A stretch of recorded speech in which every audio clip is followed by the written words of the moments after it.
is there just kind of a sense maybe in the locker room that like some of the success you've had over the last week could prove to be your big breakthrough or kind of maybe a turning point for you guys for the rest of the season? Yeah, I mean, I think we're all feeling good. I think the energy's high. Really good win in Minnesota. Had a chance to celebrate together. I think that only helps our chemistry. You know, all that stuff off the court definitely fuels us. We're having fun with each other. We're having fun together playing. So I think it is. I think this is a good moment for us. And, you know, especially we're playing without one of our best players. So to do that in those circumstances, we're really just proud of ourselves. In front of the whole basketball community, the Las Vegas Aces, the WNBA's self-described unstoppable dynasty, were humiliated. A thrashing check of 27 points. A'ja Wilson is failing miserably despite receiving every encouraging remark possible. Large check. Chelsea Gray, who some people irrationally believe is superior to Caitlin Clark, disappeared when it counted most. The largest check of all. A squad in Indianapolis was prepared to teach A'ja the fundamentals of true team first, high IQ basketball, while she was busy pulling guys down from behind and miraculously avoiding fouls. Please remark with CC and Lexie if you're a fan of the Fever. Come on. The Indiana Fever just beat the Aces. The first win for the Indiana Fever against the Las Vegas Aces since I was 22 years old. Because Vegas didn't just lose that 81-54 clinic that the Indiana Fever played. A proclamation was made. When Indiana started to lock in and play real connected basketball, a neon billboard lighted up in brilliant Fever red, declaring that no amount of handouts from the referees, no heroic stat padding from Wilson, and certainly no dynasty hype were going to get them out. And A'ja Wilson. My God, you see how many free throws that lady have? Oh my God, on the stat sheet, she had basically 30 points, but all the free throws this woman got, man, they tried their best to keep the Aces in the game, man, but it didn't matter. It didn't matter, man. They destroyed the Aces. About freaking time the Fever finally beats the Aces, man, and without Caitlin Clark. Understand. Let's focus on the exact time this confrontation became heated. In the third quarter, Wilson was boxed out so flawlessly by Lexie, who has been an inspiration for perseverance and growth throughout the year, that it might have been featured in a coaching video. She made room, positioned her ass precisely where it should be, and grabbed that rebound with the dexterity of a pro. Textbook material. However, A'ja Wilson appeared from behind, reaching over Lexie's arms and shoulders to grab the ball in a move so obvious it would have been appropriate for a highlight video of things not to do. Up, shot won't fall. Wilson, what looks like over the back. Well, oh boy, jump ball is good ball. Wow, Stephanie White's upset about that. I thought that was over the back. Wow, watch this. That's a jump ball? Anyone who has ever witnessed an AAU game will tell you that the Indiana ball play is over-the-back foul. The case is over. On live television, however, the referees made the decision to revise the rules. They dubbed it a jump ball, which defies logic in some way. Wilson, who dominated Hull from behind, had an equal claim to that rebound. But this was a big win for the Fever because the Aces were the only team that they had not won at least one game to last season, meaning the Aces swept the Fever last season. They actually haven't won a game against the Aces in 16 games. And they did it without Caitlin Clark. This team is crazy. They are beating the #1 team in the league first. And then they go and beat the Aces, who they haven't won to in 16 games.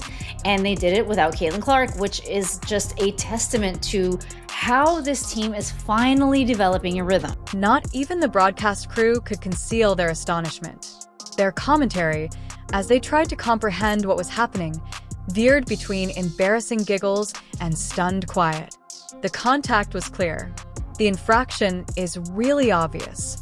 However, these referees apparently chose to neutralize it in a way that gave the player who committed the foul a direct benefit. It's a foul, it's a third.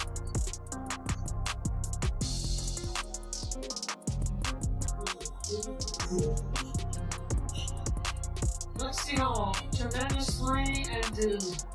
Leads the league at 50% shooting the 3. This is when it becomes truly lyrical, though. Neither did the Indiana Fever falter or moan. They maintained their momentum despite the unsteady officiating. They dismissed it, tightened their laces, and then proceeded to demolish the Aces so thoroughly that each dubious call became entirely moot. Let's examine how Indiana converted what might have been a Vegas momentum swing into a lopsided display of exquisite basketball. I think everyone's coming in with a level of focus every day, just right now knowing that, we do have a target on our backs and making sure that we're locked in on everything we're doing in practice. But I think we're taking that energy that we have, that fun, that lightheartedness into practice, because at the end of the day, this is a game. We want to have fun, and I think we play our best basketball when we're playing free and having fun and being joyful and playing together. From the first quarter on, Indiana was all attack. They continued to punch after scoring the first 6 points. They were ahead 21-4 at the end of the first. You could already see that Vegas was losing this game. Indiana outscored the Aces 16-4 in paint points, shot close to 53%, and held them to less than 29%. It was immediately apparent that this would not be the A's defining night. Indiana has not beaten Las Vegas since the 2019 season.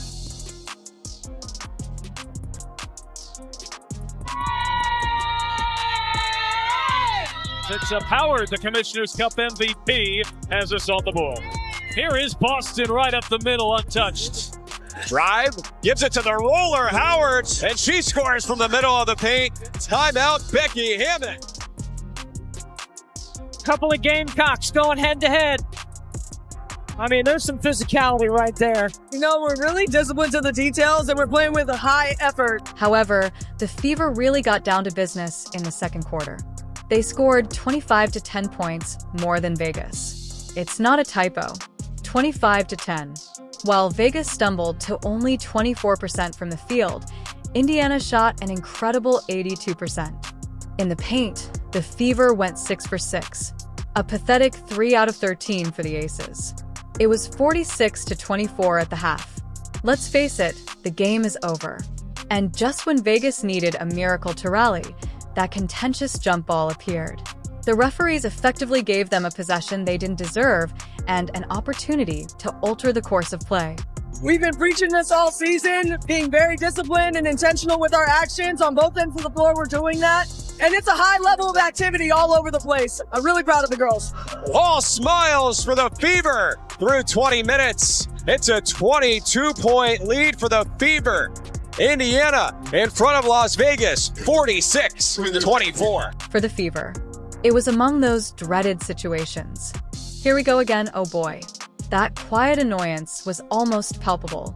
Even though Lexie Hall played textbook fundamental basketball and did everything correctly, she was not recognized.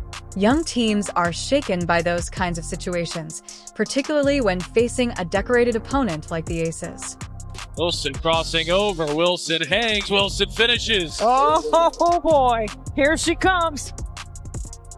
See, Hull, a much-needed answer for Indiana. See, after the miss, Hull on the floor again, finds Mitchell, right corner for 3. Good! It's Mitchell the other way for 2. 57-38 Fever with 3:35 left in the third quarter.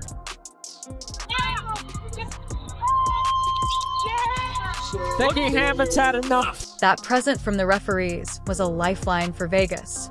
They were down big, looking for any spark, when all of a sudden they were handed a 50-50 ball that wasn't. Additionally, it appeared for a little moment that the officiating would begin to support the reigning champions. Absolutely frustrated. Oh, catch and shoot. Connects. In from the foul line, front of the rim, and it drops. Short rebound, Fever. Mitchell, right wing, open for 3. Money! By holding the Aces to 26% shooting, it's the lowest a Fever opponent has shot in 15 years. Indiana, however, wouldn't have it. Before the fourth, the lead had grown to 68-47. And it was a complete disgrace in the last quarter. Over the course of the entire period, the Aces only managed 7 points. That is hardly a professional transgression. That is a total collapse of the system. The final score of 8,154 nearly flatters Las Vegas. In actuality, Indiana dismantled them one by one. Yes, let's get a dub column.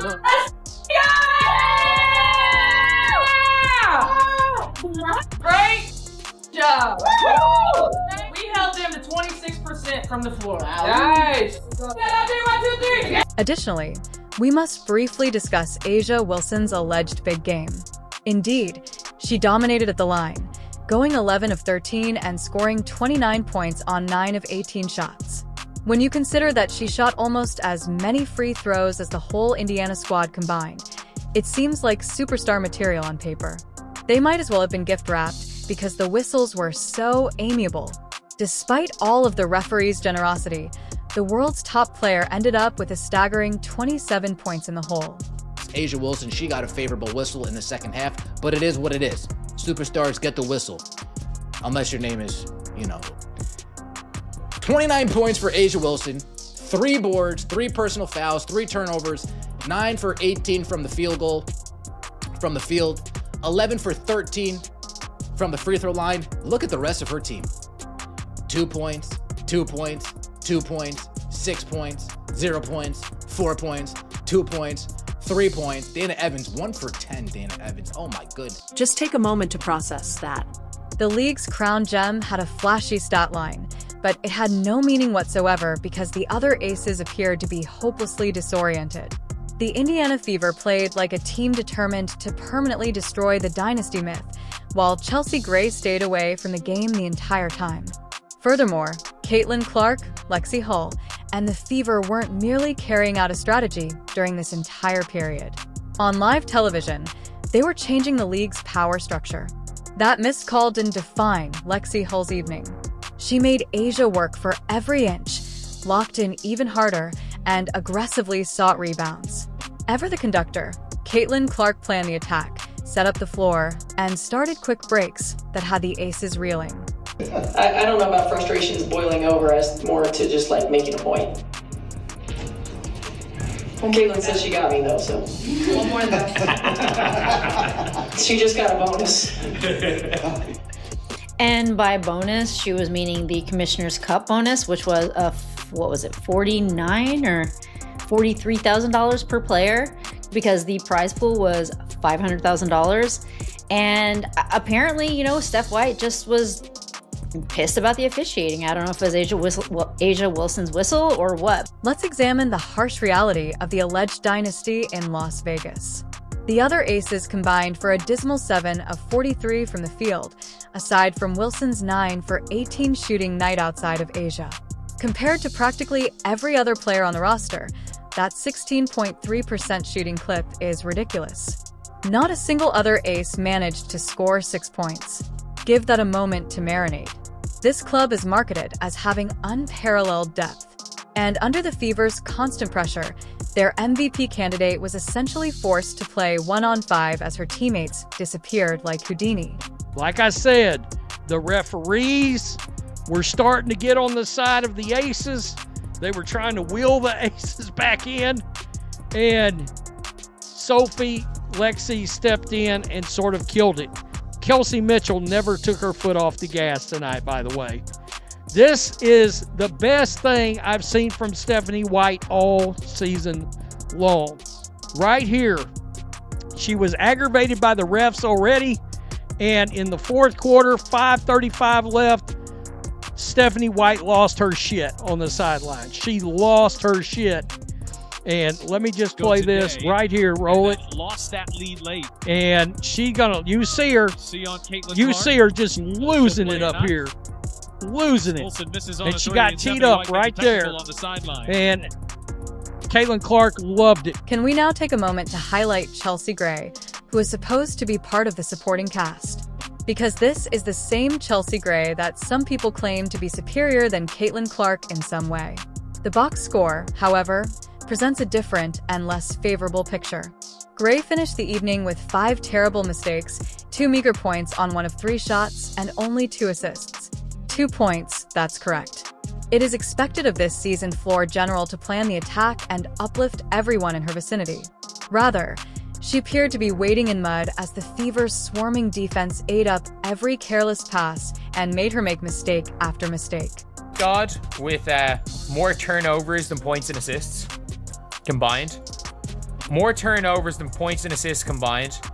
We got point God, aka point fraud. And remember, this is probably who the WNBA player said was also better than Caitlin Clark. They said I'm pretty confident they said she was better than Caitlin Clark. Let's turn our attention to what Caitlin Clark was accomplishing on the bench in the interim. Clark was inspiring teammates, leading with her voice, and lighting up the sideline despite her injury, while Chelsea Gray was out there giving virtually nothing. She kept getting pumped up on camera, jumping out of her seat following big plays, and maintaining her focus during every possession. You can't teach leadership like that. Even when you're not recording a single minute, that kind of presence inspires belief in the team. Even though Clark wasn't praising her stats, she was unquestionably having an impact on winning. Really put it on. Right here, you can see 24 points in the first half for the Aces. I mean, seriously, for the Aces. Points in the paint, 38-20. I mean, it was a dominant win by the Indiana Fever. Speaking of winning, the Fever put on a basketball symphony in their absence of their franchise player. Alongside 6-dime, Kelsey Mitchell went off scoring 25 points. With 20 points and 7 rebounds, Aaliyah Boston was a force to be reckoned with, demonstrating why she is among the league's most polished bigs. Natasha Howard, who finished with 11 points and 10 rebounds and won the Commissioner Cup MVP award, played as though she was on a personal quest to degrade the Aces. This was what balanced offense meant: selfless play and outstanding performance under duress. Defense is playing phenomenal. Oh my God, it's night and day. I think that Commissioner's Cup gave them swag. Now they're swagging it out. I never seen Natasha Howard so aggressive in my life. This girl is beasting now all suddenly. She is beast moding right now. And Timpson, the rookie, getting block shots, getting steals. Aaliyah Boston is just murking, destroying Aja Wilson. I got a Wilson. I got a nickname for Aja Wilson, guys. You know what it is? Whistle Wilson. Because this lady's always getting whistles. She's the person with the special whistle, guys. Every freaking time. And then she goes to the free throw line. Freaking free throw merchant. I think she's related to SGA. But anyway, she's not playing that great. However, disregard the score totals if you're more interested in the game's plot. This has to do with defense. Indiana's defense was so strong that the Vegas Heat might have been kept out. They only allowed 26% of the powerful Aces to shoot. They had their worst offensive performance of the season. They played defense with such unity that it appeared as like they had one brain, forced an absurd 17 turnovers, and controlled the paint with a 28-10 lead in the first half alone. All of the switches were precise. All of the help rotations were punctual. It was clinic stuff for team basketball. The Aces tried to put a little run together to start the third quarter, and Sophie Cunningham and Lexie Hull shut that shit down. They shut it down by hitting some big shots. All right, that steal led to the only 2 points that Sophie Cunningham had, but it was big. So right here, let's start Aaliyah Boston right here. That's Sydney Colson to Boston. She gonna drive into the lane, Wilson. and I've got to tell you, she gave Aja Wilson all she could handle. Additionally, the eye test supported all of the harsh statistics. Wilson was throwing up 29 points that had no real meaning, but appeared impressive on a personal highlight reel. Every alleged change the Aces attempted to make was being calmly dismantled by the Fever. They executed their setups like a season playoff team, moved the ball with deft passes, and made defense into transition gold. Aja's buckets, meanwhile, felt like empty calories. Despite being impressive on the sheet, her squad was still behind by almost 30 when the final horn blew. Guys, when did Indiana Fever turn into the best defensive team in the NBA? When? I mean, after that celebration from the Commissioner's Cup, we all thought they were going to come out here a little bit hangover. And mean, their defensive prowess has gone up 100%. In the first half, we have Aces down 22 points. We have only beaten Las Vegas Aces one time in 9 years. For those who do not know that statistic, we've only beaten them once in 9 years. Their defense is impenetrable. We have 28 points in the paint for the second quarter. We are shooting 90% from the field in the second quarter. This is insane. On the sidelines, Caitlin Clark was having a great time while it all. Her sheer joy was contagious across the team. Every time the camera panned in on her, it revealed someone engrossed in celebrating every forced turnover, every made three, and every hustle play as if it were the championship game. The A's bench, on the other hand, resembled a funeral procession. Blank staircases, slumped shoulders, and no responses. They were unable to understand how they had allowed it to get so out of control. In actuality, this game brought a truth that had been simmering beneath the surface for the entire year into sharp relief. They keep convincing themselves that these Las Vegas Aces are an unstoppable force. They don't get along. Their self-assurance is weakened, and they give up when things get hard. They are a far cry from the team that used to frighten the league. Additionally, they did more than just capitalize on the illness. They never eased up after putting their foot on the gas. They didn't get by with a sigh of relief. In a manner that said, "We're built for this moment, and you're not." They destroyed Vegas. Team win, folks. Team win. And you notice the team win, like I said, 24 assists on 31 shots. 24 assists on 31 shots. The Indiana Fever hold the Las Vegas Aces to 26% from the field. 26%. This was a Fever defense smothering. The Aces weren't just missing shots. The Fever defense was all over the place. Defensively, we were all over the place. Neither team could hit a three, except for Kelsey Mitchell. Money Mitch can hit the three. Let's take a moment to return to A'ja Wilson. Yes, the referees gave her all the assistance she could possibly need. She managed to get jump balls in place of fouls by pulling players down from above their heads. She made 13 struts to the free throw line, which is just 4 fewer than the total number of Fever players. The so-called world's best player, yet lost 29 points that were insufficient to alter the one statistic that mattered, even with all the officiating kindness. A final scoreboard that showed Las Vegas 54, Indiana 81. That is the height of shame. Wilson's extravagant designs were essentially just pricey wall coverings for a dilapidated home. With this game, the Indiana Fever sent a powerful statement. They won't falter in the presence of bright lights or questionable rulings, and they aren't scared by names on the back of jerseys or frightened by MVP resumes. They have genuine chemistry, genuine conflict, and the kind of team spirit that makes championship teams. Team gang! Fever gang! Down goes the punk-ass Las Vegas Aces, everybody! Kelsey Mitchell, the road runner, out there dropping daggers with a 25-piece. Boston Market with the rotisserie chicken.